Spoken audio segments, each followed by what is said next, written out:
Hey students, welcome to another session of organizational behavior. This is Professor Vishwajit Gaike. Today we are going to discuss about the models of organizational behavior. So let's start. While discussing about the models, first and foremost concept need to be clear that each and every model is important. There is nothing ideal or specific model applicable to all the organizations. So it is totally dependent on how organizational decides to grow, what types of employee or human resource they have, and the most important, what sort of management practices the organization is supposed to follow.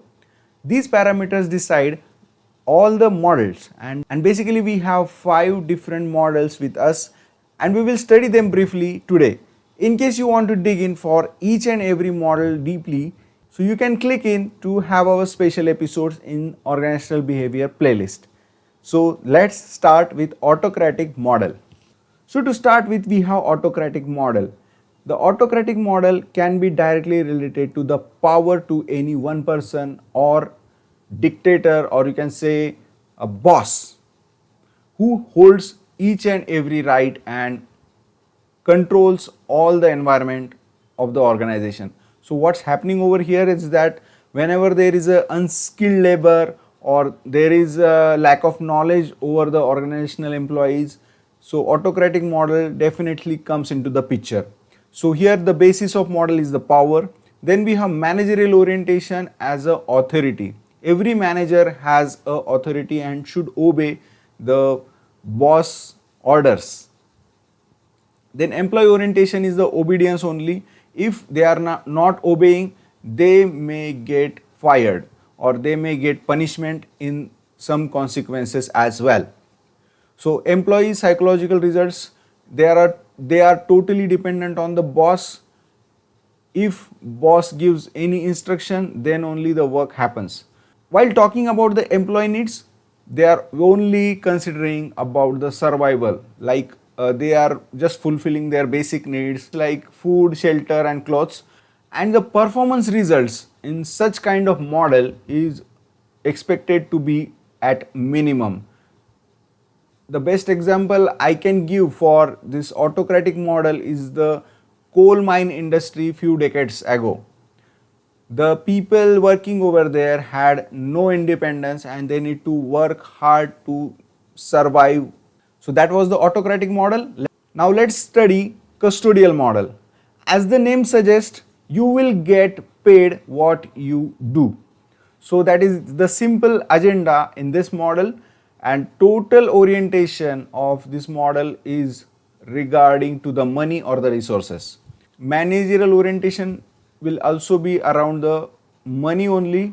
If some employee is not working well, so manager will guide him better to earn more money by working more efficiently on the workplace. Then we have employee orientation, that is security and the benefits. Someone who is belonging from the middle class family and really working hard to get his first home or first car, then he is working so hard to prove himself and earn more money. Same thing happens in the government jobs as well. They are getting pension, and due to that major incentive, they are hopping in for the government jobs as well. So the employee psychological results are totally dependent on the organization. As the organization decides the policies of promotion, giving the incentives or not, or giving the bonus or not, everything is aligned to the organizational policies. That's why the employee psychological results are also dependent on the organization. Then we have employee needs. So the security is the major concern over here. As I have given the example, the employee who don't have his own house till date is really preferring to the organization which is giving more priority to promotions and better salary. He will definitely choose that organization only. So we are considering the performance result as a passive cooperation just because if the employee is not getting remunerated well, employee will stop the cooperation. So it is totally dependent on the money factor. That's why it is called passive. So now let's jump into the supportive model. Supportive model is a little bit interesting because here we are talking about the brains, a skilled employment and all these things. So first and foremost, the basis of this model is the leadership. Yes, so leader need to culture the environment, leader need to give the proper support to the followers. Leader is there in the supportive model, and the managerial orientation is the support, right? And then the employee orientation is the job performance. From this model onwards, we are talking about the performance appraisal, competency, behavior. All these things are coming into picture from this model. So the job performance is the main criteria over here. So employee psychological results is like participation. Every employee with the brain needs a recognition, participation, and they need to be acknowledged well. So in the supportive model, we are doing all these factors which are giving like active participation, rewards, then special trip to holiday trip for family, anything which gives more importance to the employee. So employee needs met, status and recognition, that's obviously. The performance result will be awakened drives. So employees are coming with their own ideas and getting motivated from inside, and no one is pushing them to do something else. Leader who is supporting the employees will give an add-on to give the proper direction to employee performance. Moving forward, we have collegial model. Collegial model is quite popular nowadays just because it is totally dependent on the basis of partnership. Yes, every employee is considered as a partner. He is giving a whole dedication to the organization and pushing his limits to make organization a better place to work with. So managerial orientation is definitely teamwork. Manager has some task, employees has some task, and all of them need to gather together. Everyone is communicating and collaborating with each other and getting the task done. So employee orientation here is the responsible behavior. Every employee is considered as an equal owner of this organization just to ensure that the employee is giving his or her best in this field. And the employee psychological results are the self-discipline. As the ownership is little bit awarded here, so employee needs to be self-disciplined, giving a best of the best performance over here. So employee needs met, self-actualization. This self-actualization, this term we have already got introduced with in the Herzberg hierarchy of need. This is the extreme level of any person to work with any organization. He knows himself well and he knows what is the main purpose of his life, and there is a deep sense of existence with this employee, and he is giving the best out of best from his dedicated time to the organization. The performance results is a moderate enthusiasm. The person is self-motivated, self-disciplined and getting enthusiasm from himself. So still we are lacking in some agendas, that's why it is called as moderate. So moderate enthusiasm is there in the collegial model. The last but not the least, that is SOBC. SOBC, stimulus, organism, behavior, consequences.